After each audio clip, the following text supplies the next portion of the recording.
Merci à Sébastien et son équipe pour avoir organisé cette rencontre. Merci à ceux qui suivent cette rencontre dans cette magnifique salle de lecture où notre livre sera un parmi d'autres, mais c'est la loi du genre. Et puis, merci à ceux qui nous suivent à distance. Donc, quelques mots d'introduction. On va être bref, Mathieu et moi, parce que ce qui nous intéresse, c'est vos questions. Même si vous n'avez pas encore lu le livre, vos questions sur l'adaptation au changement climatique, bien évidemment, vos préoccupations, vos idées nous intéressent. Donc, quelques mots d'abord sur le contenu du livre. Alors, le contenu du livre, il y a deux grandes parties. Donc, bien évidemment, c'est l'adaptation au changement climatique, survivre à la chaleur et puis adaptons-nous. Je dirai quelques mots sur le choix de ce titre et ce sous-titre, mais avant tout, qu'est-ce que contient ce livre? Il contient deux grandes parties. Le plus grand nombre de chapitres est consacré à des études de cas, en fait. Nous cherchons à répondre à la question quels sont les dommages et quelles sont les solutions d'adaptation pour réduire ces dommages. Quand la neige est insuffisante pour les stations de ski, quand le niveau des océans monte, quand la forêt brûle, quand la chaleur nous étouffe, quand l'agriculture devient de plus en plus fragile. Donc ces études de cas font le point sur à la fois le niveau de dommages et puis les solutions pour réduire ces dommages. La deuxième partie porte sur des questions débattues, des questions controversées. La première d'entre elles, c'est le lien de complémentarité ou l'antagonisme entre, d'une part, l'adaptation et d'autre part, l'atténuation. L'atténuation, c'est le terme du jargon pour désigner les efforts de réduction des émissions de gaz à effet de serre. Et donc, ce débat est important. On en donnera sans doute plus d'approfondissement tout à l'heure, mais c'est un débat qui mérite d'être posé parce que toutes les deux, adaptation et atténuation, contribuent à réduire les dommages. Évidemment, une grande différence, c'est que l'adaptation, elle réduit les effets, alors que les réductions des émissions de gaz à effet de serre, elles s'attaquent aux causes. Mais il y a un certain nombre de liens de complémentarité sur lesquels nous assistons. Autre question débattue, celle des politiques d'adaptation. Les politiques nationales, sont-elles efficaces? D'où vient leur imperfection? Comment mener et quelles sont les principales politiques d'adaptation qui peuvent être menées? Enfin, troisième débat qui est discuté dans le livre, c'est l'adaptation et les inégalités de développement. Donc c'est la question de l'adaptation et du développement économique, sachant en deux mots que dans les hautes latitudes, les pays sont riches et donc peuvent s'adapter, et en plus ils sont relativement peu impactés par les effets du changement climatique, relativement, c'est-à-dire en comparaison des pays de basse latitude où les populations sont à la fois les plus exposées au dérèglement climatique et les moins à même de s'adapter pour des raisons principalement d'insuffisance financière. Donc voilà pour le contenu du livre. Pour les motivations, la première des motivations est que l'adaptation, on en parle relativement moins que l'atténuation, c'est-à-dire ce qui fait un peu ou ce qui faisait, parce que les choses sont en train un peu de changer, c'est mettre l'accent sur les efforts, sur la nécessité d'investir dans les réductions des émissions et parlant moins des nécessités d'investir aussi et de réaliser des efforts d'adaptation. Autre motivation, nous sommes des académiques et quand vous regardez la littérature académique, il est vrai que, mais là encore c'est en train de changer, au cours des dernières années, il y a un grand nombre de publications scientifiques sur l'adaptation, mais si vous regardez la plupart des travaux académiques de modélisation sur les effets des dérèglements climatiques, eh bien, dans un grand nombre de scénarios, et on le comprend, ce sont les effets sans adaptation, c'est-à-dire qu'on ne tient pas compte du fait, par exemple, que eh bien, les Indiens peuvent être plus nombreux à s'équiper de climatiseurs, ce qui aura des effets de diminution de mortalité des vagues de chaleur en Inde, ou que les populations, devant des inondations répétées, eh bien, migrent, se déplacent. Voilà. Ça, c'est la seconde motivation. Et puis la troisième, là, qui est plus subjective, mais qui est importante à nos yeux, c'est que le dérèglement climatique, il tue déjà. Le réchauffement, eh bien, il tue déjà et l'adaptation permet de sauver des vies. L'adaptation permet de sauver des vies, pas simplement et de sauver des vies maintenant.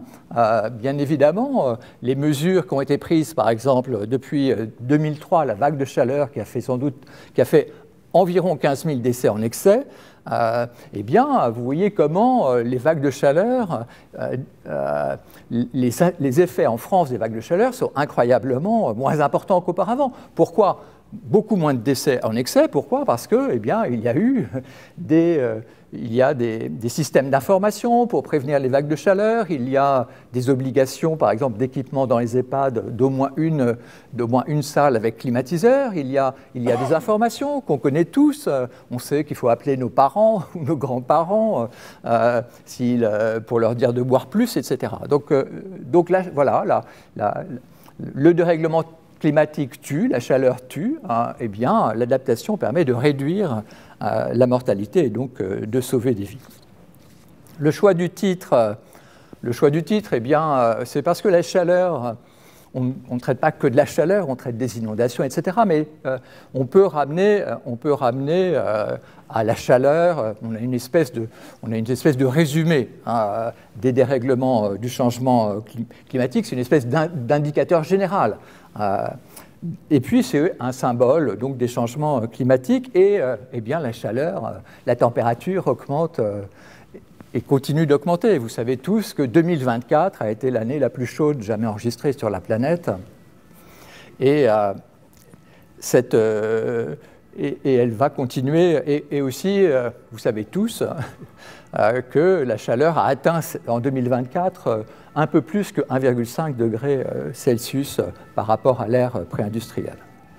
Bon, et cette élévation de température, j'insiste, est déjà très destructrice. Elle est destructrice en termes de mortalité, mais elle est aussi destructrice évidemment en termes d'infrastructures. On a tous en tête la destruction des infrastructures à Valence en Espagne, on a en tête les destructions massives à Mayotte, on a en tête les destructions de résidences à Los Angeles par les feux. Et donc il faut se protéger maintenant. Il faut se protéger maintenant, il faut prendre maintenant des mesures d'adaptation. Il n'y a pas de raison d'attendre, on va pas attendre que les vagues de chaleur se multiplient sans rien faire, sans prévenir les gens. On va pas attendre que les inondations se répètent pour prendre des mesures, soit de construire des digues, soit de prendre les mesures au bon moment en prévenant les gens de ne pas prendre ce jour-là leur voiture, que les enfants n'aillent pas aux écoles le jour où on prévoit des inondations. Dernier mot sur l'approche, donc en quatre caractéristiques principales, l'approche développée dans ce livre.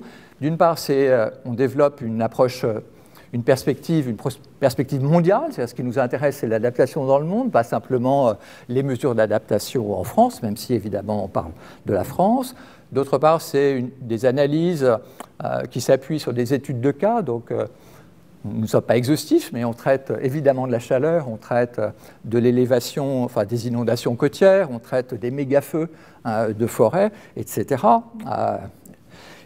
Deuxième caractéristique. Troisième caractéristique, ce sont des analyses qui s'appuient sur la littérature académique. Il y a plus de 200 références bibliographiques qui sont citées en fin de l'ouvrage.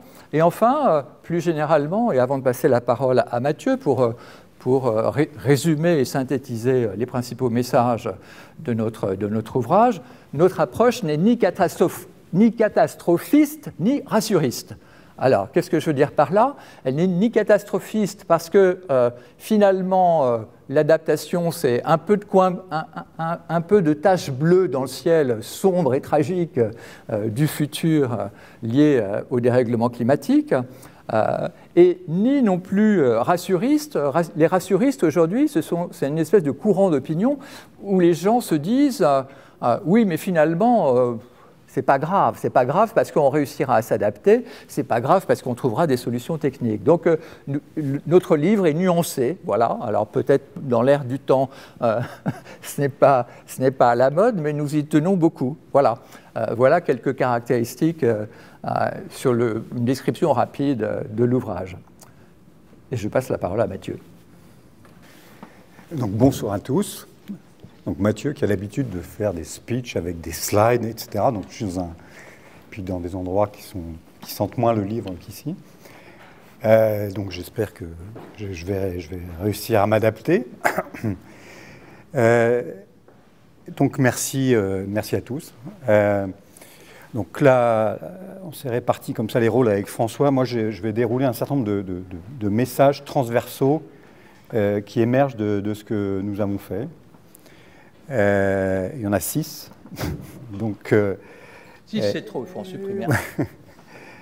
Alors, le premier message important à avoir avec ce débat atténuation, c'est-à-dire réduction des émissions ou capture de carbone d'un côté, et adaptation de l'autre. Un message important, c'est d'insister sur le fait que l'adaptation, le changement climatique est déjà là. François vient de citer les 1,6 degrés de température moyenne en 2024 sur la planète. Il est déjà là et la seule arme dont nous disposons pour traiter les problèmes maintenant, c'est l'adaptation. C'est-à-dire par contraste, donc elle fournit des solutions pour maintenant, pour traiter l'urgence.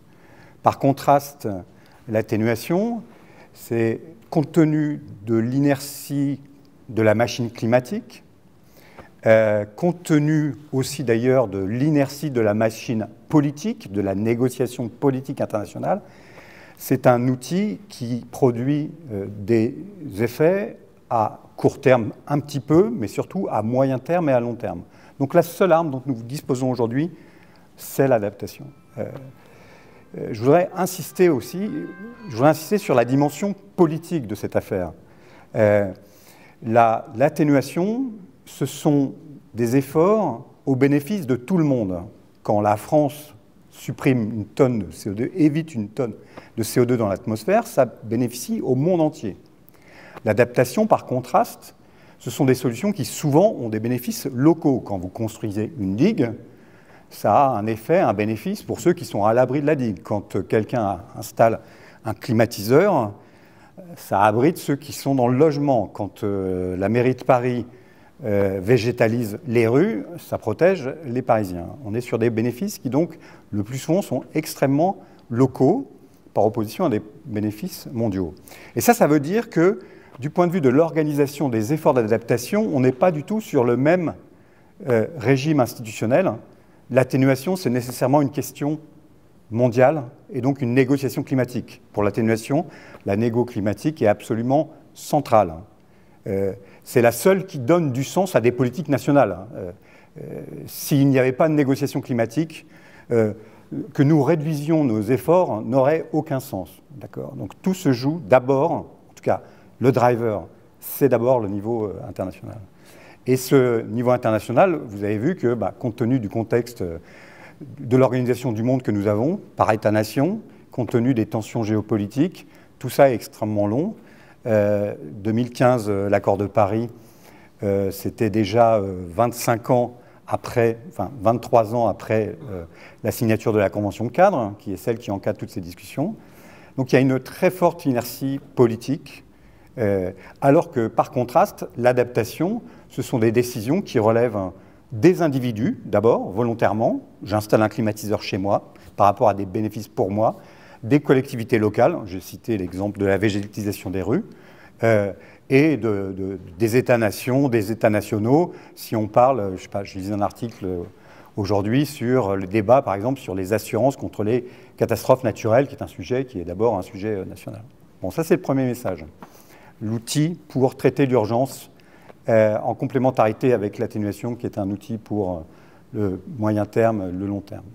Deuxième message, c'est que il existe, et il est lié à ce que je viens de dire, il existe déjà une adaptation, elle est en cours, L'être humain est une espèce animale qui est très très adaptable.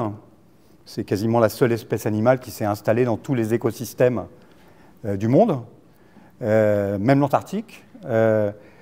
On est très adaptable et donc on utilise ces capacités d'adaptation dès aujourd'hui pour s'adapter. Alors je vous donne juste pour incarner un petit peu ça. Bon, ok, les climatiseurs. Nous sommes en train d'installer des climatiseurs. Alors quand je dis nous, il y a une perspective globale dans cet ouvrage. Je pense plutôt à des pays qui sont beaucoup plus exposés que nous aux vagues de chaleur. Il n'y avait quasiment aucun climatiseur installé dans les logements en Chine il y a 40 ou 50 ans. Le taux d'équipement des logements chinois en Chine en climatiseur est aujourd'hui de 60%. Okay, il est de 5% en Inde aujourd'hui. On peut parier qu'avec l'augmentation du revenu dans ce pays, ça va aussi se développer. Des études montrent aussi, par exemple, que les agriculteurs en France, j'ai lu récemment un papier de chercheurs de l'INRAE qui montre comment en France, le changement climatique qui augmente la prévalence d'un certain nombre de maladies végétales conduit déjà les agriculteurs à épandre des pesticides. Okay, dans les stations de sport d'hiver, on est en hiver, dans les stations de sport d'hiver, 40% de la surface des pistes des stations de ski françaises sont déjà équipées de canons à neige, d'enneigeurs. C'est 75% en Autriche. François, tu me corriges si je dis des bêtises sur le chiffre, je crois que c'est ça. Je suis le spécialiste de l'enneigeur. Ouais, voilà. Et parce qu'on s'est réparti évidemment les chapitres. François a écrit ce magnifique chapitre sur les stations de ski. Bon, et on peut comme ça multiplier les exemples. Donc nous nous adaptons. Nous nous adaptons. Dans ces solutions, certaines, alors nous nous adaptons avec les outils, les armes dont nous disposons aujourd'hui. Et les armes dont nous disposons aujourd'hui, je pense qu'on peut le résumer souvent par le mot de technosolutionnisme. On a inventé cette économie hyper efficace où les solutions qu'on emploie sont techniques et consomment souvent de l'énergie. Je parlais de l'eau, des ressources naturelles, j'ai parlé d'enneigeurs, de climatiseurs, etc. Et ce qui veut donc dire qu'il est absolument essentiel d'accompagner, d'encadrer cette adaptation spontanée, sauf à créer des cercles vicieux où nous allons nous adapter en émettant plus de carbone qui réchauffera l'atmosphère, qui renforcera les besoins d'adaptation, etc., etc. Je vais citer juste là l'exemple de l'Inde, qui est un pays dont on parle beaucoup parce qu'il est très concerné par ces problématiques de changement climatique et d'adaptation. L'Inde, aujourd'hui, j'ai donné déjà le chiffre, 5% de climatiseurs. Une croissance qui est très vigoureuse, beaucoup plus que la croissance chinoise en ce moment. Une classe moyenne qui grossit. Cette classe moyenne est en train d'acheter des climatiseurs. L'AIE estime qu'en 2050, dans 25 ans, on pourrait être pas loin de 50% de taux d'équipement en climatiseurs en Inde. Okay, sachant que l'Inde, à la différence de la France, en a un besoin extrêmement important, au même titre que nous avons besoin de chaudières, qui sont encore souvent à gaz, je vous le signale, pour résister à l'hiver. Le parallèle, à mon avis, est important. L'Inde, aujourd'hui, produit son électricité, 75% de centrales à charbon. Okay. Si l'Inde ne combine pas son adaptation, dans l'exemple que je viens de vous donner, les climatiseurs, avec de l'atténuation, voilà ce que sont ces cercles vicieux dont je parle. Je parle d'un exemple indien, mais ça vaut pour d'autres schémas. Ça vaut pour l'irrigation agricole, par exemple, etc. Ça, c'est un second message, c'est qu'au lieu d'essayer d'opposer adaptation versus atténuation, nous voulons aussi insister sur la nécessaire complémentarité entre les deux, entre l'atténuation et l'adaptation, mais aussi plus généralement entre des politiques environnementales, de gestion, par exemple, de la ressource en eau, de protection contre les catastrophes naturelles et l'adaptation au changement climatique. Alors, troisième message, l'adaptation est injuste. Pourquoi ? Parce que s'adapter très souvent, ça veut dire investir de l'argent ou disposer de technologies, avoir aussi des institutions qui peuvent gérer, construire des digues, et que ceux qui sont les plus exposés, si j'adopte une perspective internationale, ceux qui sont les plus exposés au changement climatique, c'est-à-dire les habitants qui sont dans les zones proches de l'équateur, les régions subtropicales, tropicales, cumulent tous les inconvénients du changement climatique. Ils sont plus exposés aux risques physiques. C'est là-bas que seront les vagues de chaleur les plus meurtrières, les ouragans les plus meurtriers, etc., etc.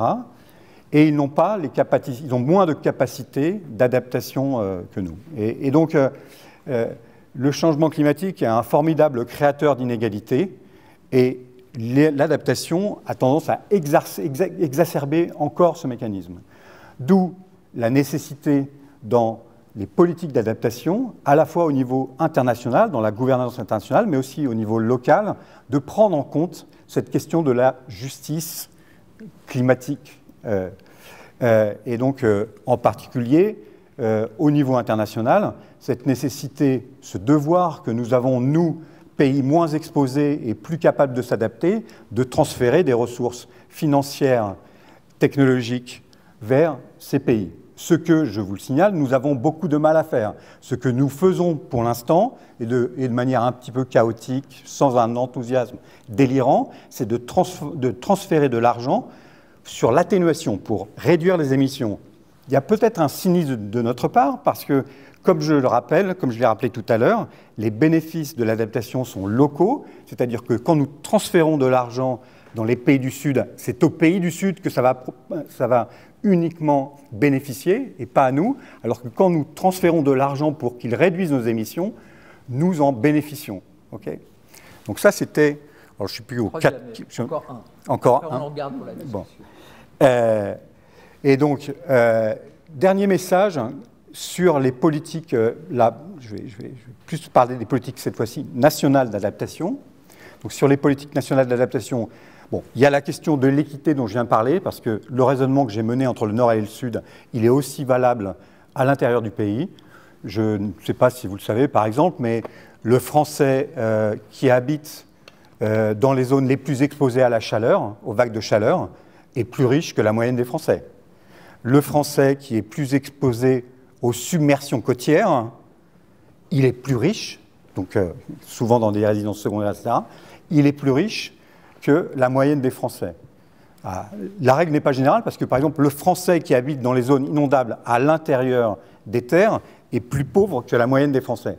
Mais en tout cas, il y a des inégalités d'exposition à l'intérieur du pays et des inégalités d'adaptation qui doivent aussi imprégner l'action publique dans ces domaines.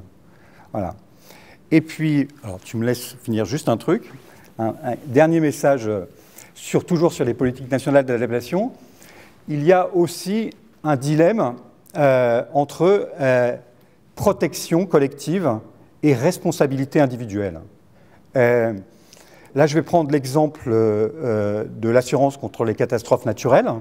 Donc, nous avons en France un système où nous payons tous une pseudo-taxe dans nos polices d'assurance pour financer un fonds collectif qu'on appelle parfois le fonds Barnier, parce que ça a été créé à l'époque où Barnier était ministre de l'Environnement, un fonds qui vient indemniser les victimes de catastrophes naturelles, c'est-à-dire les dommages qui dépassent un certain seuil de gravité et qui conduisent à la déclaration d'état de catastrophe naturelle par l'État. Ça veut dire que nous tous, nous réparons les dommages que subissent les victimes de ces catastrophes naturelles. Quand ces victimes sont des gens de bord de mer qui ont des résidences secondaires, eh bien nous, tous, les smicards et tout le monde, financent la réparation de ces résidences. Et donc là, il y a un enjeu de justice et il y a aussi un enjeu de responsabilité parce qu'une partie de l'adaptation est aussi dans les mains de ces personnes-là. À Los Angeles, je lisais un article hier, une grande partie de ces villas qui ont brûlé ont été construites récemment dans des collines et qui étaient connues comme étant extrêmement inflammables. Okay. Et ils ont donc bénéficié des aménités d'être dans des jolies collines boisées pendant pas mal de temps. Leur résidence brûle et un système de solidarité va s'installer, ne serait-ce qu'avec des pompiers qui viennent éteindre financés par tout le monde, alors pas par nous, parce qu'on parle d'Américains ici. Y compris des pompiers privés, pour des résidences privées. Il y a quand même des habitants de Los Angeles qui ont payé des pompiers pour qu'ils s'occupent de leur maison. Et donc il y a là un dosage à trouver entre la protection collective et la responsabilité individuelle pour en particulier susciter des efforts de prévention de la part des ménages. Voilà.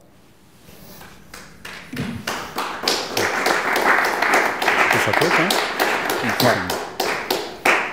Merci beaucoup Mathieu, merci beaucoup François. Alors j'en profite pendant le temps que je tiens encore le micro pour souligner auprès du public l'efficacité de la structuration de l'ouvrage autour d'études de cas. Parce que, alors bien évidemment, ça donne de la chair à des sujets qui sont souvent traités par voie de presse. Mathieu vient encore d'en donner l'exemple à l'instant. Mais au-delà de ça également, ça permet d'arriver à un affinement au niveau des solutions, des préconisations, de l'étude, qui, à la fin, donne un paysage qui reste tout à fait abordable intellectuellement. On n'a jamais l'impression d'être submergé, mais qui donne extrêmement bien à voir la complexité de l'ensemble et de la mise en politique en particulier. Et ce point de vue-là, par exemple, l'exemple des méga-feux, où je crois que l'atténuation peut être parfois un peu plus compliquée, quelque chose d'intéressant. Alors, je vais ouvrir le bal de la première question. Mathieu, François, je vous ai bien entendu, mais il y a quand même un problème parce que l'adaptation, ça va prendre des sous à l'atténuation. Et puis parfois, en plus de ça, il y a des maladaptations. Vous ne pouvez pas le nier. Alors évidemment, pour un économiste, on est dans un monde de ressources rares.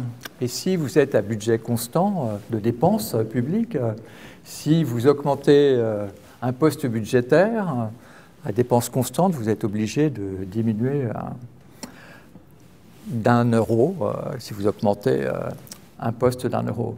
Donc il y a la contrainte budgétaire qui pèse et cette contrainte budgétaire peut effectivement avoir pour effet indirectement et pas en totalité, mais de réduire les efforts et les investissements et les subventions à la réduction des émissions. Mais là encore, c'est aussi un arbitrage temporel, c'est-à-dire la réduction des émissions. Évidemment, la France, c'est 1% de la population mondiale, donc ça va bénéficier à 1% des Français. Et la réduction des émissions, surtout, ça bénéficie à la population mondiale, mais ça bénéficie aux générations futures, y compris les générations futures de Français. Donc on est sur un monde de protection des générations futures, et donc là où il y a un arbitrage temporel, c'est, et les économistes, c'est très brutal comme arbitrage, mais c'est la question de mettre 1 euro pour sauver une vie humaine maintenant ou 1 euro pour sauver une vie humaine demain. Donc c'est une question évidemment très compliquée. En plus, il faut donner une valeur à la vie humaine, ou en tout cas donner un coût à la mort évitée. Donc effectivement, il ne faut pas le cacher, par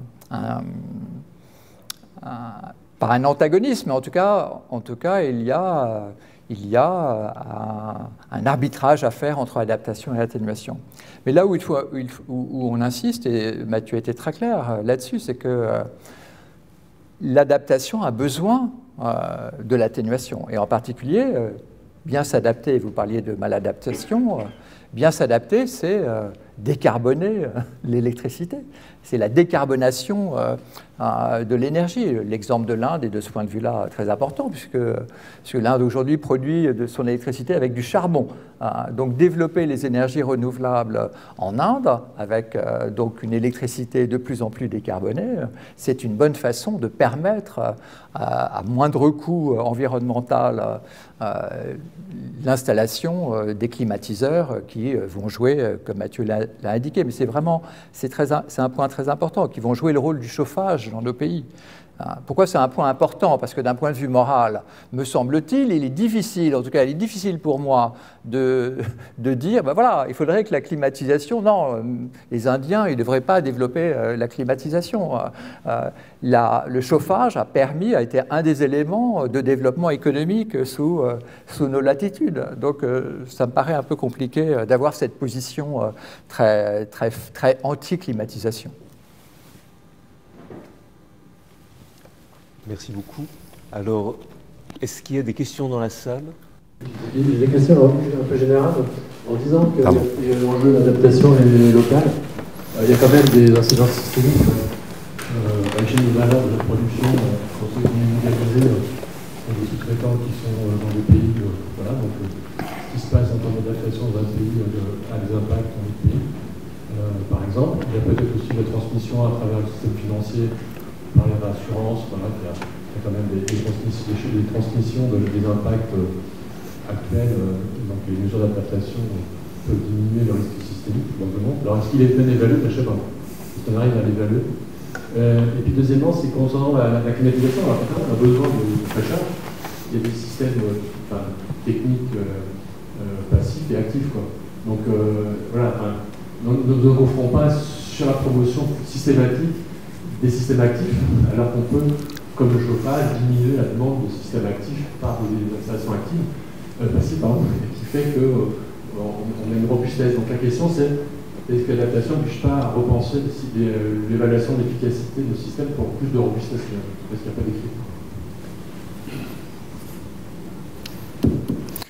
Alors, à des fins pédagogiques, j'ai tendance toujours à en rajouter un peu sur le côté binaire, et donc à contraster là violemment le local de l'adaptation au global de l'atténuation. Bon. D'un point de vue physique, ça se sent, mais d'un point de vue évidemment, dans un monde de globalisation économique, il y a évidemment des effets, des effets de transmission par les chaînes de valeur, mais aussi par les migrations, le déplacement des populations, etc. Bon. Je pense que c'est quand même d'un second ordre par rapport au mécanisme de base que j'ai signalé. Voilà. Alors sur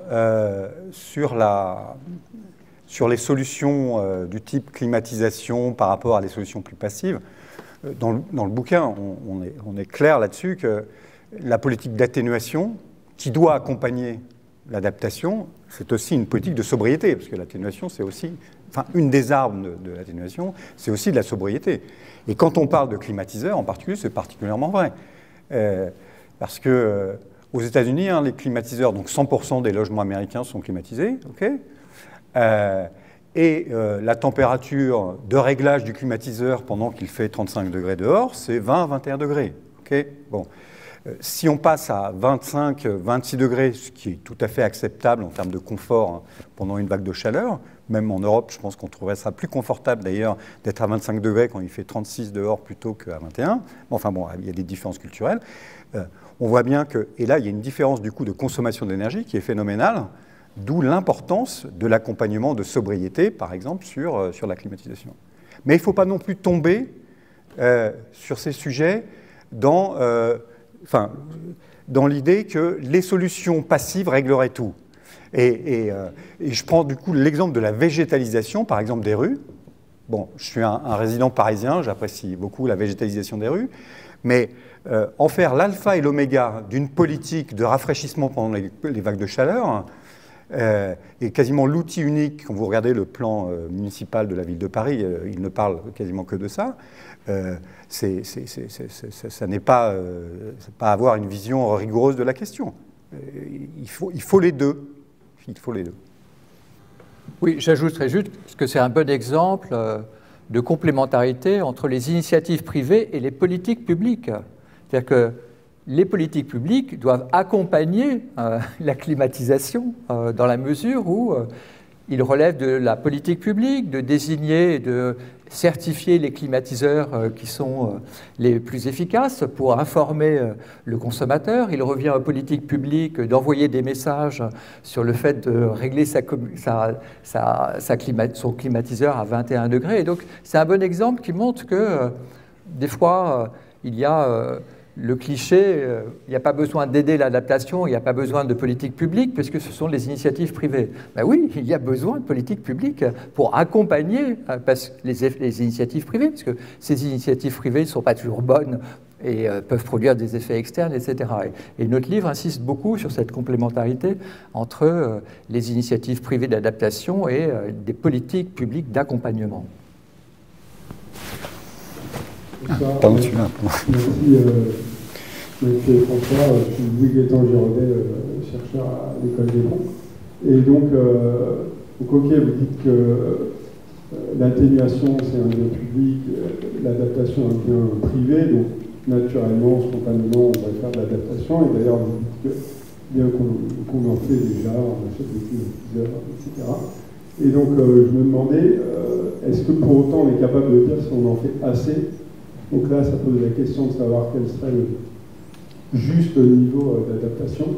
Et au cas où on n'en fait pas assez, quelle est selon vous la plus grosse barrière à l'adaptation? Donc, vous avez mentionné implicitement peut-être des contraintes de crédit, puisque notamment dans les pays tropicaux, est-ce que c'est la barrière principale? Est-ce qu'il y a aussi des questions de biais cognitifs? Il y a sûrement plusieurs barrières, mais quelle est, à votre avis, la principale? Bon.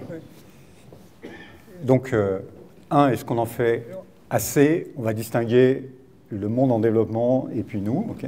C'est absolument nécessaire pour la réponse à cette question. Donc, le monde en développement, non. Ce qu'ils font n'est pas à la hauteur des besoins. Je crois que j'ai expliqué les fondamentaux de cette affaire. La richesse économique et puis derrière aussi la faiblesse des institutions, etc., qui doivent accompagner et protéger aussi collectivement avec des infrastructures, etc., l'adaptation individuelle. Bon, ok. Alors nous, est-ce qu'on en fait assez? Quelles sont les barrières à ça? Je pense que pour que nous nous adaptions, là quand je dis nous, des individus, mais aussi des collectivités locales, l'État, il faut avoir des connaissances de l'information sur des projections, des impacts climatiques, ou des scénarios, enfin, avec des probabilités précises, très différenciées, fines spatialement, pour pouvoir alimenter nos décisions. Savoir si on peut construire à cet endroit-là, il faut connaître la fréquence des inondations dans 20 ans, 30 ans, puisqu'on parle de décisions de long terme, puis je parle ici de la construction d'un bâtiment. Donc, je pense qu'un des points, c'est qu'aujourd'hui, nous ne sommes pas encore suffisamment équipés en information pour pouvoir alimenter un certain nombre de décisions d'adaptation. Je pense que c'est un des phénomènes les plus importants.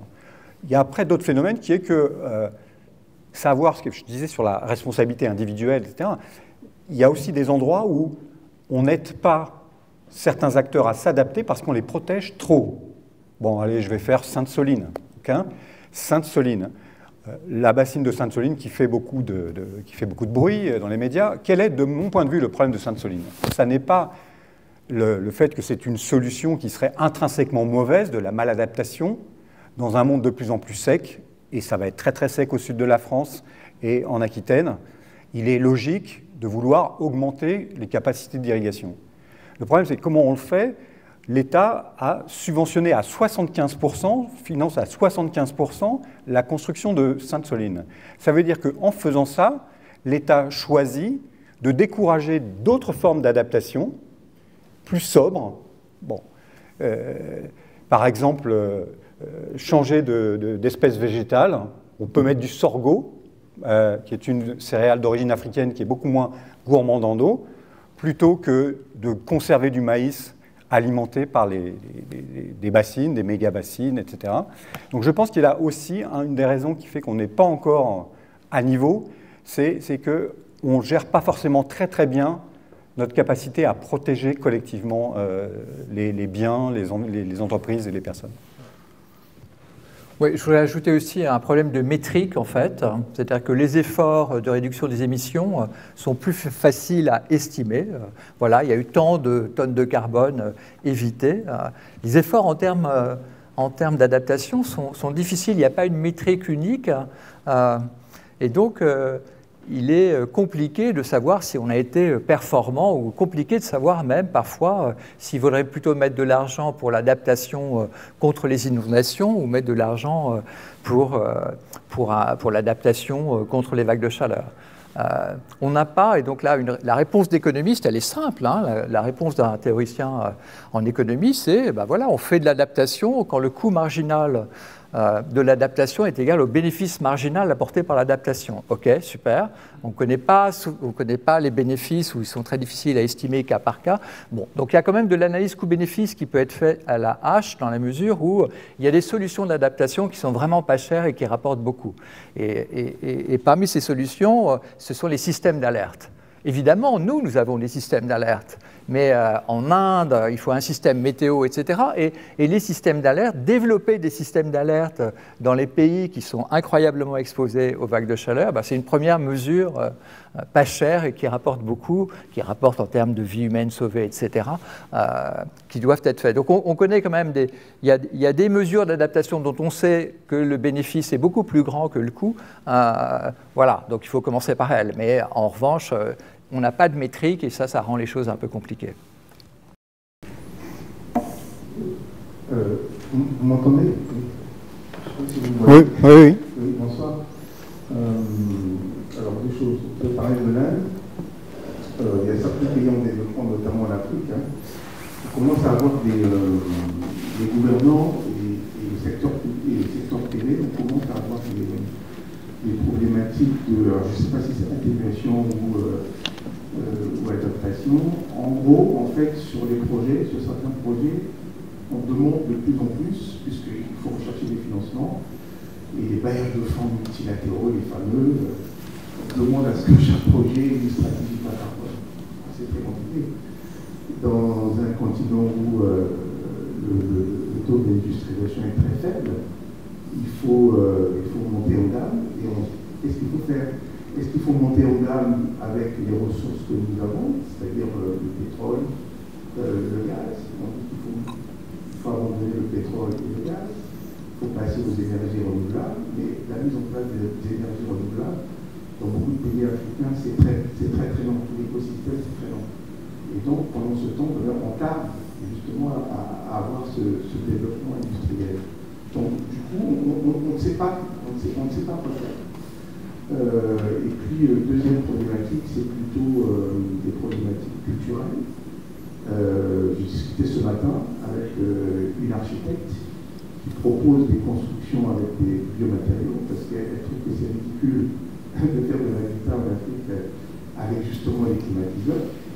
Mais il y a une problématique qui se pose, c'est parce qu'on a une nouvelle classe émergente qui a un pouvoir d'achat et avec le mimétisme qui veut faire un peu comme en Europe. Donc, avoir des beaux bâtiments avec du béton, avec du marbre, etc. Alors qu'on a des ressources naturelles où on règle cette problématique d'efficacité énergétique, mais ça ne marche pas beaucoup.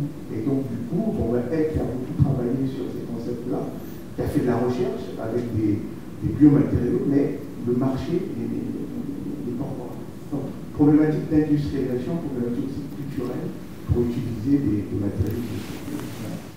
Sur le premier point, je crois que les gouvernements, en général, ont fait le choix, ont pris leurs décisions. Les gouvernements ont pris leurs décisions au Sénégal de développer l'exploration du gaz et la production de gaz. En Côte d'Ivoire, les pays ont pris la décision de mettre la priorité sur le développement économique et pas sur donc le développement économique et la lutte contre la pauvreté et pas sur la réduction des émissions. Je pense qu'il ne faut pas se voiler la face, que déjà, ces priorités sont bien établies. Écoutez ce que disent les gouvernements des pays pauvres en Asie et en Afrique. Voilà, la priorité, c'est le développement économique et Bon, alors, enfin, qu'en déduire? Je pense que ce qu'il faut en déduire, mon point de vue, c'est que, très clairement, il n'y a pas de raison que le financement aille autrement qu'à l'adaptation. C'est-à-dire que le financement doit aller à l'adaptation et pas à l'atténuation dans les pays pauvres et les pays, selon la Banque mondiale, dans sa classification de revenus...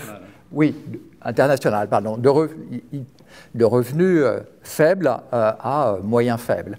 Donc, l'argent international d'aide doit aller vers l'adaptation, pas vers l'atténuation. En revanche, il peut y avoir des transferts de technologies favorables pour l'atténuation et aider les pays, grâce à des transferts de technologies, à s'équiper de façon moins onéreuse en panneaux solaires ou en éoliennes. Mais voilà, il faut que l'argent international aille avant tout à l'adaptation et pas à l'atténuation en ce qui concerne les pays pauvres. Et les pays, ils sont souverains de décider dans leur politique dans quelle mesure ils mettent ou à quel rang de priorité ils mettent la décarbonation de l'énergie, la sobriété, etc. Enfin, j'ajouterais que ce sont des pays qui, de toute façon, sont pour l'instant très faibles émetteurs. Et donc, qu'ils augmentent dans leur trajectoire de développement, même s'ils augmentent leurs émissions, on ne sera pas du tout au niveau des enjeux que constituent les émissions de zones comme l'Inde, comme la Chine, etc. Donc, par ailleurs, on a pas mal insisté sur le fait que les capacités d'adaptation sont fortement corrélées aux revenus.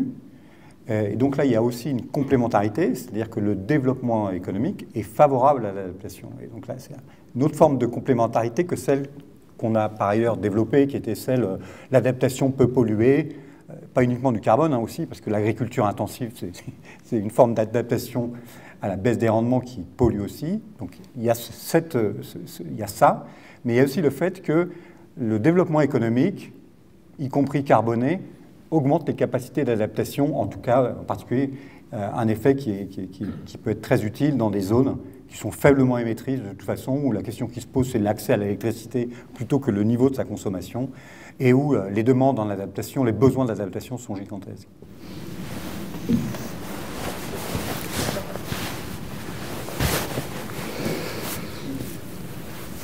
Le micro peut circuler? Non, ça y est, j'ai mis.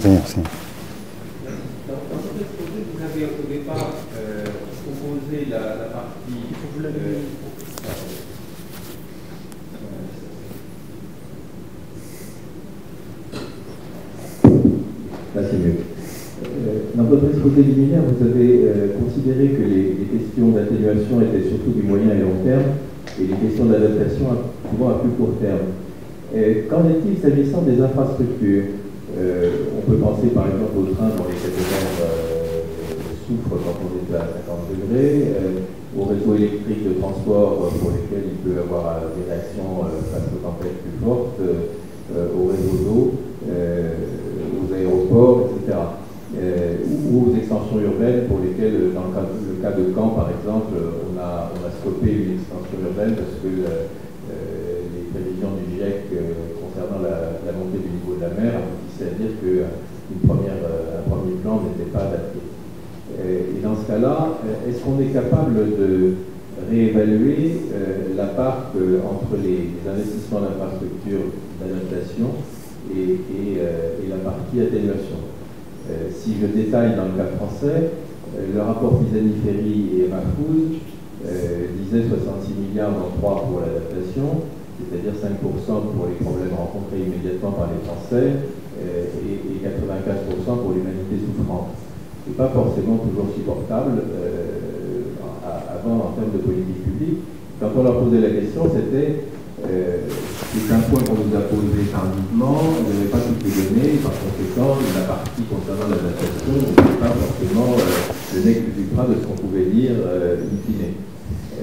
2 ans plus tard, est-ce qu'on a fait des progrès en l'occurrence et vers quoi est-ce qu'on peut aller? Sur le rapport Pisani-Ferry et Mahfouz, je laisserai la parole à Mathieu. Sur le premier point, attention, l'adaptation permet de réduire les dommages maintenant. mais elle permet aussi de réduire les dommages de demain. C'est-à-dire que, par exemple, élever des digues, construire de nouvelles digues ou élever le niveau de digues, eh bien, du fait de l'inertie de la montée des océans, c'est la stratégie d'adaptation qu'il faut mettre en œuvre jusque 2100-2150. Après, la stratégie d'adaptation, et là, il y a évidemment à cette échelle de temps difficile de faire des prévisions, mais après, il faudra déplacer ou construire des nouvelles capitales ailleurs, à l'intérieur des terres.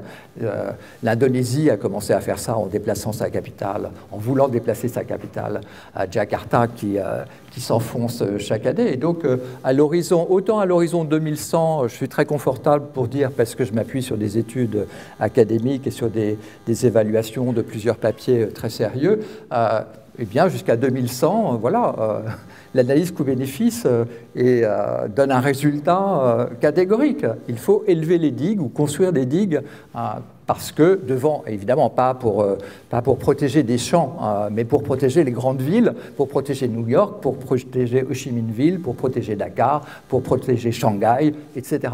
En revanche, ça jusqu'à l'horizon 2100. Après, le niveau des océans fera sans doute, d'élévation du niveau de la mer, fera sans doute qu'il faudra construire des infrastructures, peut-être des nouvelles mégalopoles à l'intérieur des terres. Et en tout cas, il faut s'attendre à un changement de compétitivité relative, avec un avantage compétitif des villes qui sont loin des côtes à l'horizon 2150, qui n'auront pas ces efforts un peu titanesques à envisager. Je réponds sur la partie Mahfouz, Pisani-Ferry, etc. Un des points importants, alors dans le livre, on cite 200 articles de recherche, mais si on regarde dans la recherche, si on regarde aussi dans les études et les rapports officiels, le nombre de pages, le nombre d'articles qui sont dédiés à l'atténuation par rapport à l'adaptation, on a sans doute un rapport de 1 à 100 ou quelque chose comme ça. Et donc, il est clair qu'on a aujourd'hui un déficit de connaissances relatif sur l'adaptation par rapport à l'atténuation. Du coup, Pisani-Ferry, Mahfouz, quand ils ont à chiffrer, là en l'occurrence des investissements, ils ont lu l'étude de I4C qui a été quantifié le volume d'investissement public en termes d'augmentation des inspections, des catastrophes naturelles, enfin bon, un certain nombre de dossiers comme ça. Mais il faut absolument qu'on travaille là-dessus, effectivement. Après, il y a la question, on peut se poser, il y a une espèce de paradoxe et qui suit d'une question un peu troublante, c'est alors que l'action d'adaptation, bénéfice local, bénéfices qui, bien sûr, sont parfois sur long terme, mais aussi portent des fruits plus rapidement que l'atténuation, pourquoi, dans la réflexion, on a négligé ce dossier, cette question? Et là, je n'ai pas de réponse définitive. Ce que je sais, c'est que pendant longtemps, le débat intellectuel était quand même paralysé avec l'idée qu'il ne fallait pas parler d'adaptation, parce que ça pouvait décourager des efforts d'atténuation, etc. Je pense que cette période est passée et qu'on est dans un monde où on se met à réfléchir et ce bouquin témoigne un petit peu de tout ça, mais la route est encore longue. Oui. Marc Concave. Ouais, alors désolé, je suis plutôt un rassuriste. Ça n'a pas tellement d'intérêt à ce niveau de la discussion. Non, mais un bon rassuriste, je te rassure. Je voudrais contribuer à la discussion qui a démarré là. Je crois que, en effet, il est vraiment temps de se préoccuper de façon très approfondie de la question de l'adaptation et vraiment votre livre vient au bon moment. Il n'est pas cher en plus, donc le bénéfice que j'ai l'impression que je vais en tirer sera supérieur au coût. Pour suivre la logique économique que je suis indiqué. Non. Enfin, moi je vois du petit lait parce que faisant des conférences et des cours au Collège de France depuis une quinzaine d'années sur la question de la transition énergétique, ça fait au moins une dizaine d'années que je parle de cette nécessité de l'adaptation, et en effet, cet intérêt pour la question de l'adaptation est très très récent. Et alors, pourquoi Mathieu disait, je ne sais pas pourquoi, c'est comme ça, c'était bloqué, parce qu'effectivement, on disait que la mitigation, l'atténuation. L'atténuation, la mitigation, c'est le mot anglais. L'atténuation, on devait traiter d'abord l'atténuation, et quiconque s'intéressait à l'adaptation, c'est qu'il avait baissé les bras sur l'atténuation. C'est effectivement ce que j'entendais, y compris de collègues économistes à qui je posais la question. Je ne trouve rien dans la littérature des économistes sur la question, et c'était ça. En fait, l'explication, elle est quand même celle-ci de mon point de vue. C'est que un des problèmes de la COP21 2015, c'est d'avoir fait croire à tout le monde que 0 de carbone en 2050 c'était possible et que 1,5 degré en 2100 c'était possible. Et donc à partir de là, évidemment, puisque c'était possible, il n'y avait pas besoin de s'inquiéter, il avait juste qu'à remplacer les fossiles, et d'ailleurs bien avant, y compris le nucléaire, par du vent et du soleil, et que ça serait réglé en 2050, et que ça serait réglé non seulement dans les pays développés, mais à l'échelle de la planète. Tout ça est évidemment inatteignable et impossible, et heureusement aujourd'hui on en revient. Sur la question de la température, c'est clair, puisqu'on est déjà à la température qu'on avait fixée comme objectif, et quand on voit que depuis 2015 la consommation de pétrole et de gaz et de charbon n'a cessé d'augmenter d'année en année et que les émissions de CO2 n'ont cessé d'augmenter d'année en année, on voit bien qu'on est confronté à ce problème qu'il n'y aura pas zéro carbone en 2050. Donc la question de l'adaptation est en effet absolument centrale. Je termine juste en disant, parce que Mathieu a évoqué le fait que l'inertie en matière d'atténuation était liée à des inerties politiques ou géopolitiques, etc. Je voudrais juste rajouter quelque chose qu'on oublie, c'est qu'il y a aussi des contraintes physiques, donc pas simplement politiques et économiques, mais aussi physiques, c'est-à-dire que il y a tout un tas de technologies qui ne sont pas aujourd'hui suffisamment matures pour qu'on électrifie massivement les usages, pour qu'on remplace le pétrole, le gaz et le charbon instantanément, etc. Donc il y a encore de la recherche, du développement, de la technologie à faire, et il faut vraiment faire comprendre que c'est aussi une limite. Alors moi, ma question, je reviens à la question peut-être au niveau national. Effectivement, ça a un coût, l'adaptation. Alors, rapport Pisani-Ferry, 3 milliards, mais de votre point de vue, l'atténuation, on a dit, c'est 4 points du PIB, c'est entre 50 et 100 milliards par an. Donc, qu'est-ce que serait une dépense et où on la prendrait, une dépense pour une politique d'adaptation nationale? Et parce que même si je m'intéresse à ce sujet de façon sérieuse, je n'ai pas bien compris où on en était du plan national d'adaptation, parce qu'il y a un plan national d'adaptation. Donc, quelle est votre analyse de l'état de la réflexion nationale sur ce plan et voilà, et l'avenir pratique et objectif de ce plan? Un des éléments quand même sur la faible prise en compte de l'adaptation tient au fait que la prise de conscience des dégâts maintenant liée au changement climatique, elle est relativement récente. C'est-à-dire que longtemps, dans les rapports du GIEC, la question de l'adaptation était balayée en disant il n'y a pas assez de dommages pour qu'on s'intéresse à l'adaptation.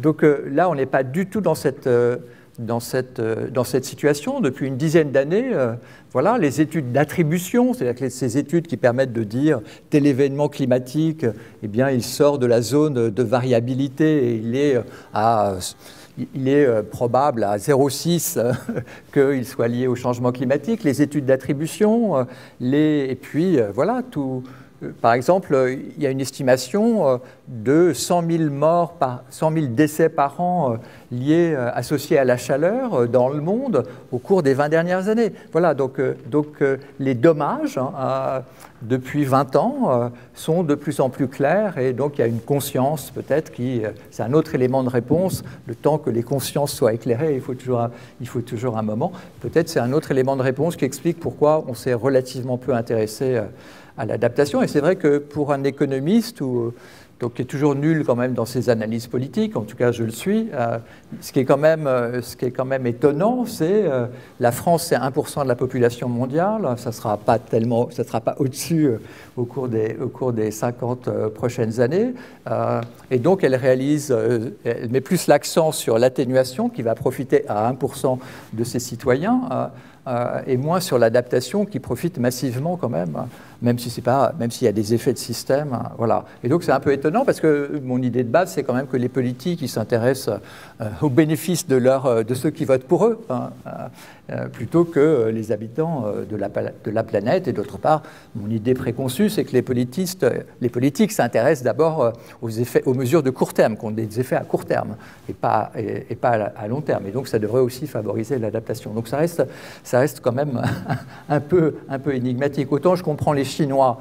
Je veux dire, quand la Chine réduit ses émissions, eh bien, la Chine, c'est 30% de la population mondiale. Donc, et en plus de ça, il y a les effets favorables qui sont liés à mettre fin au charbon et à la pollution locale du charbon. La France, c'est plus énigmatique. Enfin, les décisions politiques sont plus énigmatiques, en tout cas, à mes yeux d'économiste, nul dans les analyses politiques. Mais Mathieu est plus fort que moi sur les analyses politiques aussi. D'abord, tu as une vision, en fait, toute ton analyse repose sur une vision très cynique du politicien qu'il cherche à se faire élire et qu'il est en campagne électorale permanente.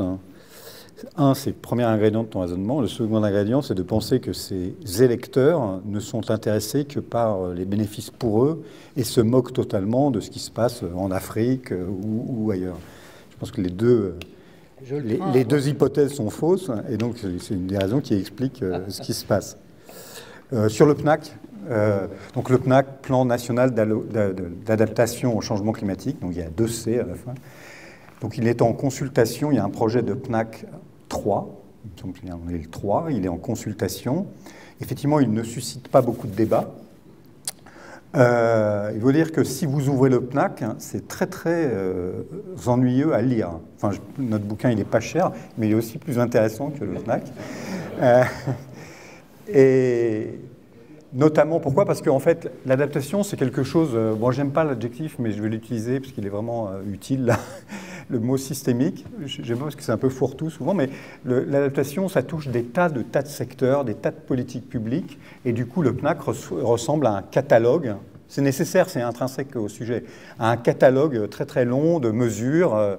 Dans le PNAC, vous avez un nombre de mesures qui dépassent la centaine, etc. Donc c'est assez peu lisible, et ça ne dévoile pas quels sont les grands sujets de débat de politique publique.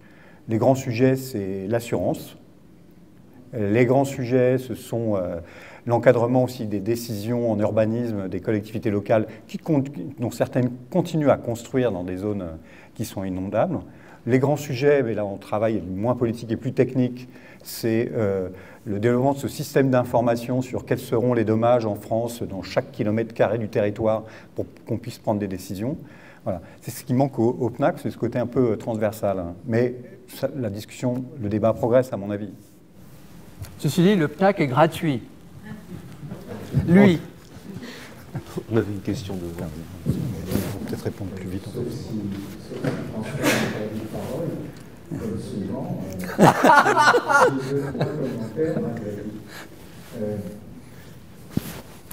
Je crois que le débat se focalise sur l'atténuation et l'adaptation. Comme toujours, il y a 20 ans, c'est un débat philosophique, tout à fait intéressant parce que dégagé de contraintes opérationnelles, et on abordait déjà la question de la granulométrie, la responsabilité par rapport à cette granulométrie temporelle et spatiale, etc. Il y a plusieurs façons d'aborder ce sujet. Il y aurait une façon prospective, mais je ne vais pas le faire. Il y a une façon économique. Comme on est dans un cercle d'économie, je vais aborder la question sous l'angle économique. Il y a une autre façon d'interpréter l'atténuation, c'est comme une adaptation du système énergétique, ce qu'on appelle la transition énergétique. Et la question de ce sujet, c'est qu'il y a quelques sujets à traiter. Ils sont cernables, même s'ils sont très difficiles. Alors que l'adaptation, c'est une myriade de sujets très divers, et Mathieu les a listés dans cette complexité-là. Et la vraie question, c'est comment apprécier le coût de l'atténuation par rapport au coût de l'adaptation. Et est-ce que certains économistes dans le passé, comme Nordhaus par exemple, n'ont pas surestimé l'atténuation? Et est-ce que vous, et ce sera ma question, vous n'êtes pas en train de sous-estimer l'adaptation? Je reviens à un sujet sur les dégâts que tu as évoqué, François. Sous-estimer l'adaptation ou le coût de l'adaptation. Hein. Que vous êtes en train de sous-estimer l'adaptation. Le coût de l'adaptation. Le coût de l'adaptation. Oui, le coût de l'adaptation. Je reviens sur les dégâts. L'accord de Paris, c'est 2 degrés. Quand Fabius a tapé son marteau, c'était pour 2 degrés. Est-ce que vous avez remarqué le glissement sémantique qui s'est fait tout au cours de ces années pour qu'aujourd'hui, tout le monde dise que l'accord de Paris, c'est 1,5 degré. Quelle est la raison profonde? C'est que le GIEC a continué à travailler et il a compris, il a mesuré que les dégâts, ils étaient beaucoup plus... Il fallait se cantonner à 1,5 degré parce que les dégâts seraient beaucoup plus importants. Et l'adaptation en France, elle a été imaginée avec 4 degrés. Quand on sait ce que représente 4 degrés au niveau du climat, on peut se dire qu'on ne s'adapte pas à 4 degrés. Donc, la vraie question, c'est est-ce que le coût de l'atténuation au niveau mondial, il n'a pas été surestimé et qu'il est en train de baisser ou d'être cerné davantage dans une vision qui est double, qui est premièrement d'essayer de voir le coût pour la transition énergétique. Et le deuxième aspect, c'est les revenus que ça peut générer. C'est-à-dire que la nouvelle économie que ça peut créer. Et alors que l'adaptation nécessite des moyens pour la payer. Est-ce qu'elle a un business model? Oui, quand on corrige des choses, mais est-ce qu'elle a un business model créatif? Ce n'est pas sûr. Et donc, le véritable enjeu, c'est quelle est la nouvelle géopolitique de compétition économique dans le monde qui va faire qu'on va générer des richesses, ou plutôt qu'on va transformer les rapports de force entre les États, entre certains qui vont devenir beaucoup plus forts économiquement, avec beaucoup plus de pouvoir parce qu'ils auront pris de l'avance sur l'atténuation, et d'autres qui, au contraire, auront pris du retard et n'auront même pas les moyens de se payer leur adaptation. Alors cette idée de transformation géopolitique du changement climatique vers une géopolitique économique, elle est fondamentale. Et elle a été exprimée par un philosophe qui s'appelle Pierre Charbonnier, qui est un disciple de Bruno Latour, dans un bouquin qui vient de sortir cet été, qui s'appelle « Vers une écologie de guerre », c'est-à-dire vers une économie, vers une compétition. Et cette compétition, c'est la course au net zéro qui va s'accélérer. Pourquoi elle va s'accélérer? Parce qu'il y a déjà des technologies qui sont rentables. Et à partir du moment où elles sont rentables, les investisseurs vont mettre de l'argent dessus pour gagner des parts de marché, pour gagner de la valeur et surtout gagner du pouvoir. Et à ce petit jeu-là, évidemment, il y a déjà un gagnant. Tout le monde l'imagine.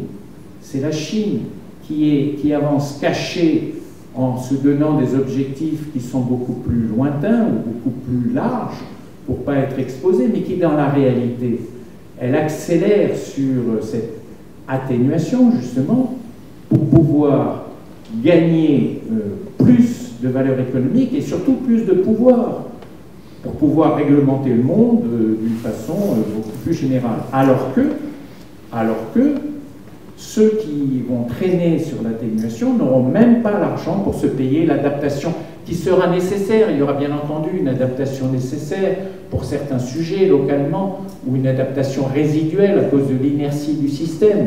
Mais la question, elle est, comment est-ce qu'on peut financer l'adaptation si on n'a pas fait d'abord cette course au net zéro pour gagner la bataille de l'atténuation?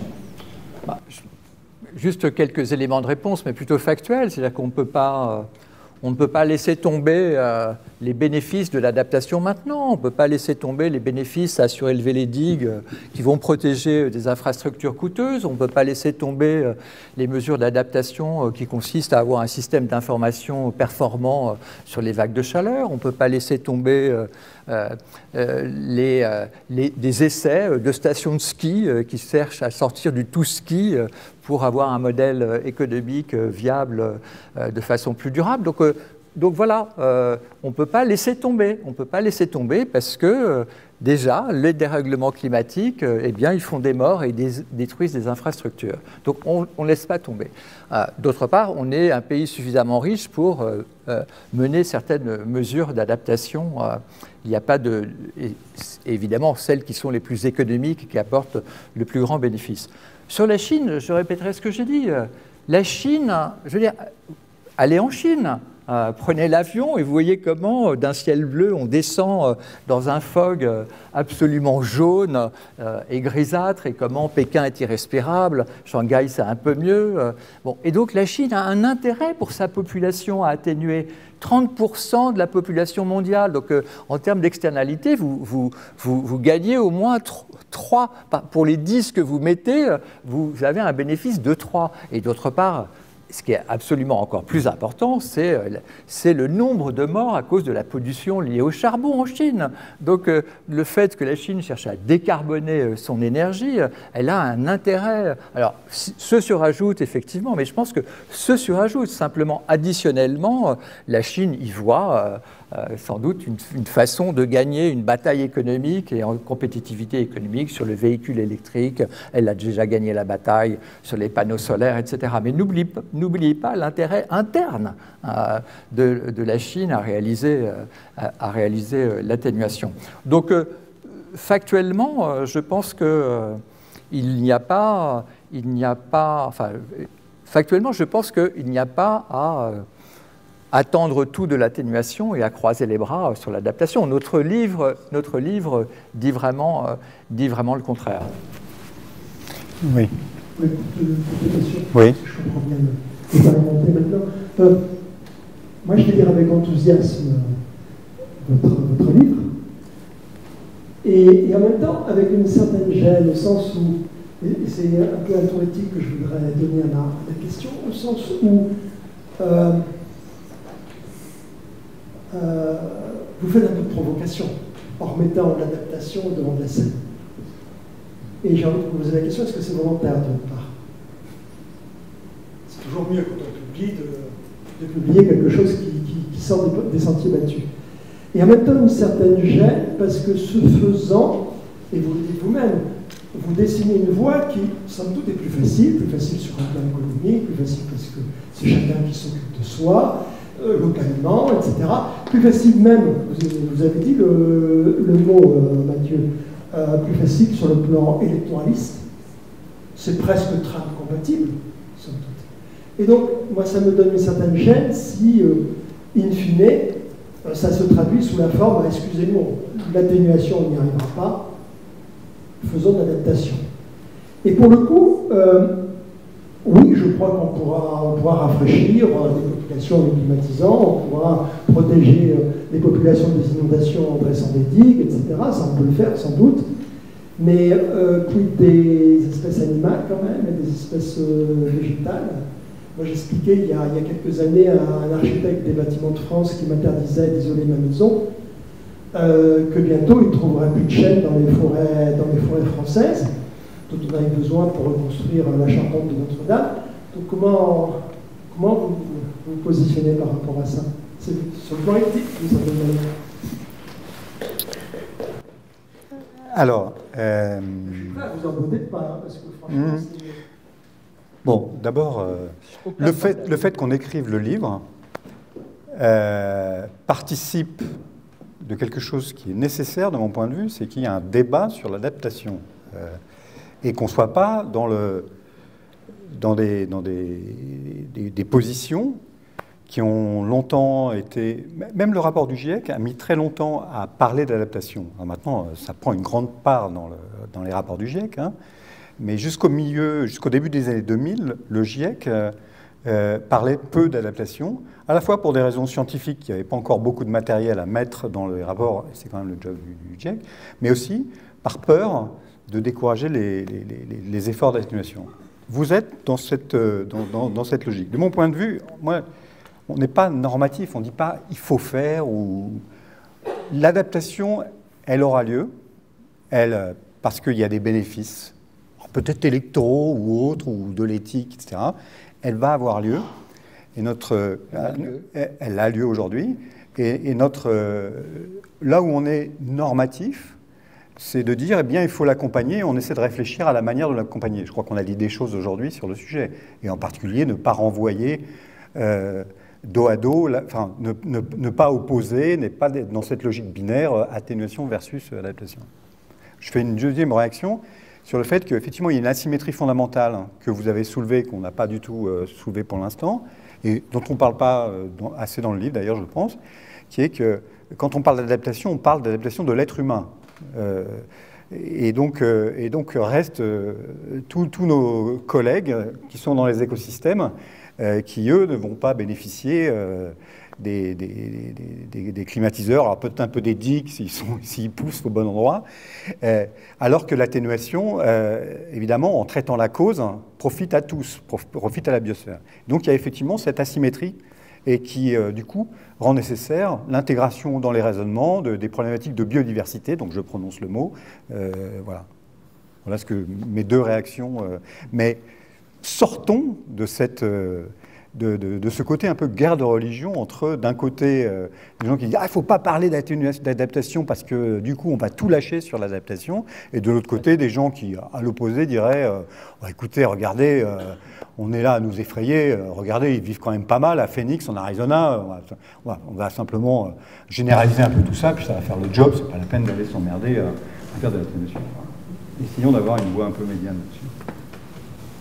Oui, moi je te rassure, il n'y a aucune provocation. S'il y avait une provocation et une recherche de provocation, on n'aurait pas choisi Odile Jacob, on aurait choisi un autre éditeur, un éditeur qui se préoccupe, Odile Jacob se préoccupe aussi des ventes, mais un éditeur qui se préoccupe de la qualité des analyses, de la qualité des idées, de la qualité du travail et pas de la controverse et du clash. Donc on n'est pas... Voilà, on l'aurait choisi, mais surtout on ne l'aurait pas écrit, surtout si c'était un livre de clash ou de controverse. Donc je te rassure sur ce point-là. Je te rassure aussi sur le fait que... mais tu as une bonne formation, je crois, tu es un ancien élève de l'école, donc tu sais que les faits, c'est très important. Et ce n'est pas parce que les faits vont aller à l'encontre de vos présupposés, à l'encontre de vos croyances, à l'encontre de vos opinions, qu'il ne faut pas les faire connaître. Les faits sont là, ils sont têtus. Les dérèglements climatiques ont tué et vont tuer de plus en plus. Et donc, il faut sauver des vies humaines, il faut sauver des infrastructures, il faut aussi sauver des écosystèmes. Donc, les faits sont têtus, on ne va pas passer les faits sur l'adaptation et ses bénéfices, on ne va pas les passer sous le tapis par crainte de faire en sorte que les gens vont être moins conscients et moins enthousiastes. Mais le sont-ils encore aujourd'hui, je ne sais pas, mais moins enclins en tout cas à faire des efforts pour l'atténuation. Et donc le livre est nuancé, ce sont les opportunités ou les bénéfices de l'adaptation, mais ce sont aussi les limites de l'adaptation. On parle beaucoup des méga-feux parce qu'il y a Los Angeles, mais les méga-feux dont on ne parle pas ou très peu sont les méga-feux où il n'y a pas d'habitants. Les méga-feux en forêt boréale. La grande nouveauté, ça n'existait pas avant les réchauffements climatiques, c'est les méga-feux en forêt boréale, en Sibérie, dans le nord du Canada. Et ces méga-feux, quelles sont les mesures d'adaptation? Zéro. La seule solution pour les méga-feux, c'est de l'atténuation. Les méga-feux, dans ces zones-là, où il n'y a pas d'habitation. Vous ne mettez pas des pompiers, et les pompiers seraient bien insuffisants, où il faut des millions de pompiers pour éteindre des feux de la toundra sibérienne où il n'y a personne. Donc on sait lutter contre les feux et plus ou moins bien. Les feux urbains en lisière, quand on a de l'habitat en lisière de forêt, et Los Angeles est évidemment un exemple, mais rappelez-vous des feux du Canada qui ont fait que les New-Yorkais, pendant 48 heures, ne devaient pas sortir de chez eux à cause des microparticules envoyées et qui empêchaient de respirer convenablement à l'issue. Et d'autre part, ces méga-feux, ils sont une source entre 5 et 12% des émissions de carbone. Voilà, et donc là, la solution, et on le dit, la solution, on ne va pas cacher le fait, on n'a pas de mesure d'adaptation contre les méga-feux, et donc contre les méga-feux, il faut faire de l'atténuation. Voilà, et donc nous avons un livre nuancé, ni catastrophiste, ni rassuriste, donc rassure-toi. Alors, une dernière question peut-être qui était dans le chat, qui a été posée à distance assez tôt. Je vous l'ai dit, les assureurs commencent à ne plus vouloir couvrir certains risques climatiques, et c'est un défaut de marché qui se résoudra avec un peu d'expérience, ou bien un problème structurel qui ne pourra plus être assuré. Bon, il est clair que les risques de catastrophes, le niveau de risque de catastrophes naturelles augmente. Donc il est clair que ça veut dire les dépenses de remboursement, d'indemnisation par les assureurs qui s'élèvent. Et donc, du coup, enfin, que les assureurs soient emmerdés, on comprend le sujet. Il y a un jeu, à mon avis, qui est que, par ailleurs, les assureurs savent très bien que c'est un secteur qui est réglementé et que l'État, enfin, c'est-à-dire la collectivité, peut couvrir une partie de ces dommages à leur place. C'est ce que fait le régime CatNat. Bon.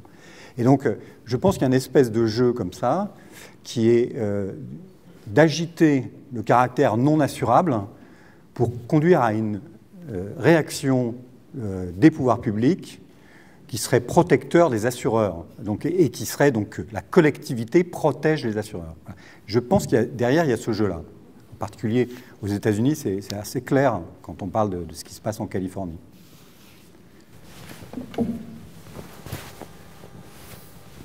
Peut-être une ultime question. Au fond, là, ici. Bon, allez, deux ultimes questions. Peut-être celle du fond, si la personne n'a pas encore posé de questions.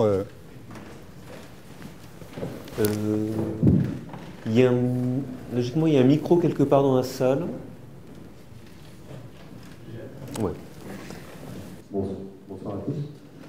Petite question. Tout à l'heure, vous disiez que les faits étaient têtus et que les nécessités liées à l'adaptation étaient clairement établies, mais les politiques aussi sont têtues. Aujourd'hui, on a l'impression, quand on écoute le débat politique, qu'il n'y a pas de version simplifiée, accessible à tout le monde, du consensus sur les besoins d'adaptation. Aujourd'hui, on est plutôt au niveau du pathos. La climatisation, c'est bien, c'est pas bien. Ceci, c'est de la adaptation, de la bonne adaptation, mais pas de nuance entre les deux. Aujourd'hui, est-ce que vous pensez qu'il y a un consensus simplifié qui est en train de voir le jour, de se développer, et qui un jour deviendra aussi accessible pour le grand public que ne l'est aujourd'hui la comptabilité carbone, par exemple? Aujourd'hui, ça commence à inclure le grand public. Le sujet des tonnes de CO2 émis au fur et à mesure. Est-ce qu'on peut avoir l'espoir de voir la même chose sur l'adaptation, ou est-ce que ça reste un sujet un peu comme la biodiversité qui reste trop parcellaire, morcelé, pour être facile à comprendre et insérer dans des publics? D'abord, je ne suis pas sûr que le consensus soit un vecteur d'impact dans le débat public. Sur l'atténuation, donc je parle de l'atténuation, j'ai quand même l'impression que ça fait maintenant des décennies qu'on est autour nucléaire, je parle de la France, nucléaire versus renouvelable. Donc je ne pense pas que ça soit la question du consensus qui soit au cœur de tout ça. L'atténuation, c'est assez simple parce que l'objectif, il est mesurable, des tonnes de CO2 à ne pas mettre dans l'atmosphère ou à capturer dans différents systèmes. On a une métrique qui s'appelle la tonne, et donc de CO2. Et donc d'ailleurs, vous avez parlé de comptabilité carbone, qui est cette comptabilité qui utilise cette métrique.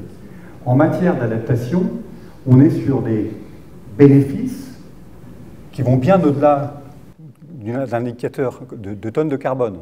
On est sur de la biodiversité, on est sur des morts évitées, etc. On est sur des secteurs qui sont très divers. Alors, celui de l'atténuation aussi, ce n'est pas forcément un bon argument, ça.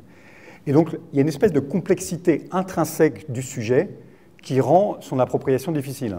Je parlais tout à l'heure du PNAC, du côté un peu ennuyeux de la lecture du PNAC. Ça illustre ce que je viens de vous dire. Voilà. Je pense que c'est plutôt ça la raison de fond qui fait que le débat public a du mal à se nouer sur la question de l'adaptation. Il ne peut se nouer que sur des sous-questions, peut-être le climatiseur, peut-être le régime des assurances contre les catastrophes naturelles, peut-être contre l'irrigation agricole et la gestion des conflits autour de la ressource en eau. Je pense que c'est à ces niveaux-là que peuvent se nouer des débats publics et qui sont très importants dans le contexte. Les faits sont têtus, comme disait François. Bon, il ne faut pas sous-estimer la bascule qui est en train de se produire avec la montée du populisme dans un grand nombre de pays. Et on peut craindre un discours de type, et donc ça ce sont les réassuristes, ce que j'appelle les réassuristes, on peut craindre assez rapidement, et il émerge déjà un discours du type mais pour nous, pays riches, pourquoi on va s'ennuyer avec les questions d'atténuation? On peut s'adapter, on a de l'argent, on surélève les digues, on met des climatiseurs, et donc on n'est pas très exposé. La mortalité, prenez les pays du nord de l'Europe, il y a un gain net de mortalité lié au réchauffement climatique dans les pays du nord de l'Europe. Pourquoi il y a un gain net? Parce que le réchauffement, il fait que vous avez moins de morts en hiver et que cette diminution du nombre de morts en hiver quand il fait froid, eh bien, elle est supérieure au nombre de morts l'été quand il fait chaud. Donc ma crainte, elle est plutôt sur un basculement de ce type-là, d'égoïsme. Pourquoi faire des efforts pour le reste de la planète? Faisons des efforts pour nous, pour les citoyens. Voilà. Donc j'ai plus de crainte de ce côté-là. Ouais. Je comprends que la principale barrière à l'adaptation, en tout cas dans nos contrées, c'est cet aspect informationnel qui est effectivement assez spécifique à l'adaptation plus qu'à l'atténuation. Je trouve ça assez convaincant et donc j'en déduis qu'en fait une bonne politique d'adaptation, ce serait par exemple d'augmenter les crédits de Météo France, du DRGL, d'établissements comme ça. Et donc ça c'est juste un commentaire et simplement j'ai une question toute simple puisque vous avez fait beaucoup de cas. Est-ce qu'il y a un ou des bons élèves de l'adaptation?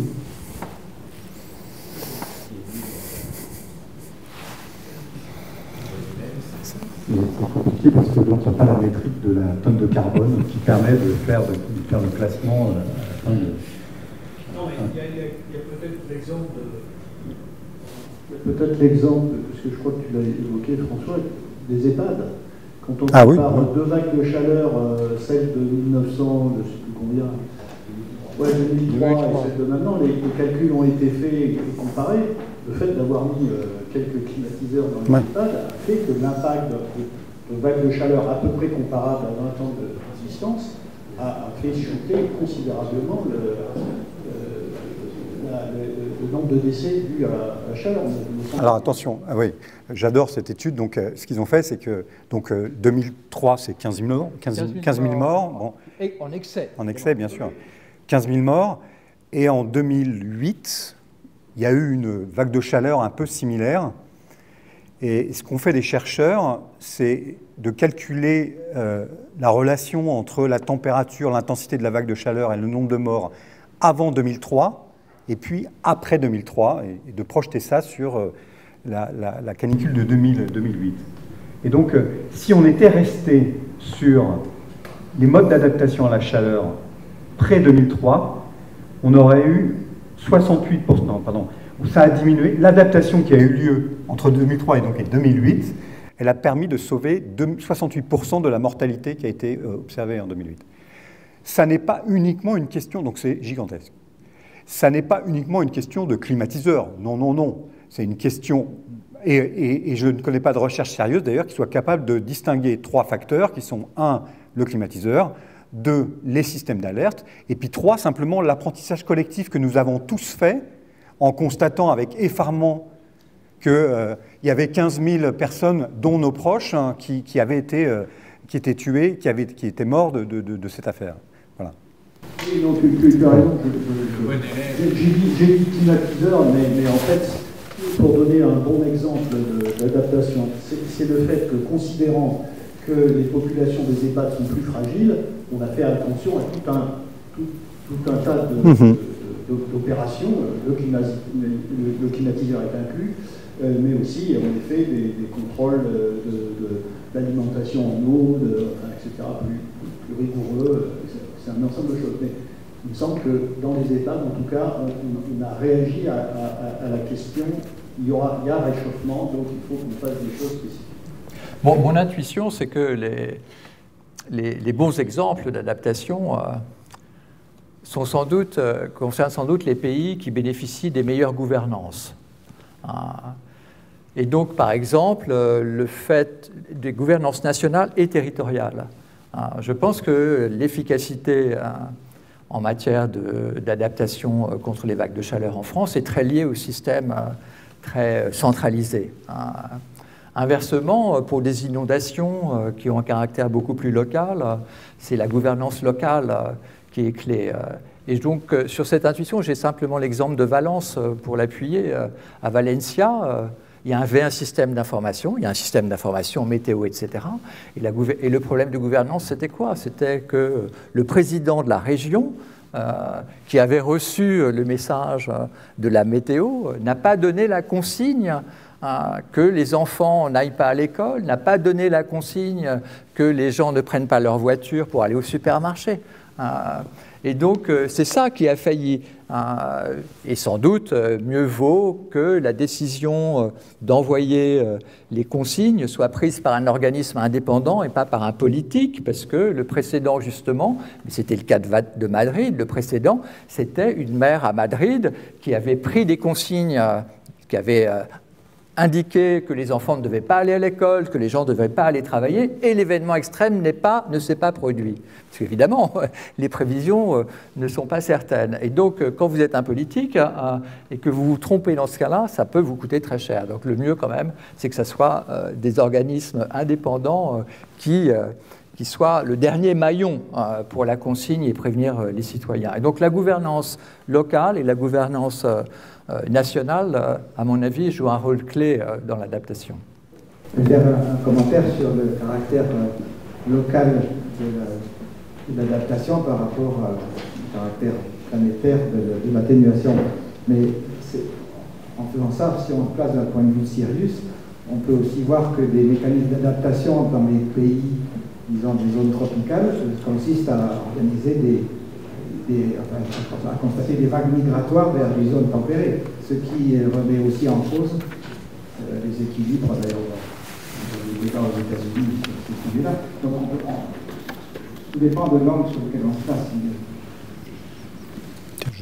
Oui, on peut répondre tout à l'heure. Oui, la conversation continue après. Monsieur, l'exemple de l'adaptation, c'est ce qui est écrit dans l'accord de Paris. Oui. Ce qui est écrit dans l'accord de Paris, c'est qu'il y a synergie entre adaptation et atténuation. Dans le cas des forêts qui brûlent que tu as mentionné, tu l'as présenté comme un cas d'adaptation, mais en fait, les forêts étant un outil d'atténuation, l'intérêt de protéger les forêts, il est vraiment pour l'atténuation. En tout cas, merci à tous. Merci à tous pour votre présence. Alors, je remercie également... Allez-y, il le mérite. Je remercie Mathieu et François pour leur participation, ainsi que la vôtre, donc pour une soirée au cours de laquelle il y a énormément de choses qui ont été soulevées. Alors c'est vrai que sur la première question qui soulevait la question de la technicité des applications normatives à la question d'une issue géopolitique, au bout d'un moment on est obligé de faire des liens. Et je crois que, en tout cas, ce que je retiens pour ma part, c'est que au-delà de ces notions qui effectivement ne sont pas des ordres séparés et étanches, mais qui au contraire travaillent et s'interfacent d'une façon ou d'une autre, il y a peut-être un sujet du côté effectivement de l'atténuation que j'ai bien retenu comme étant quand même pris entre deux fronts opposés, entre d'un côté parfois peut-être l'irréalisme des objectifs et de l'autre côté le fait qu'elle reste toujours le driver de l'ensemble des politiques qui ont été annoncées. En tout cas, merci à tous et très bonne soirée. Au revoir.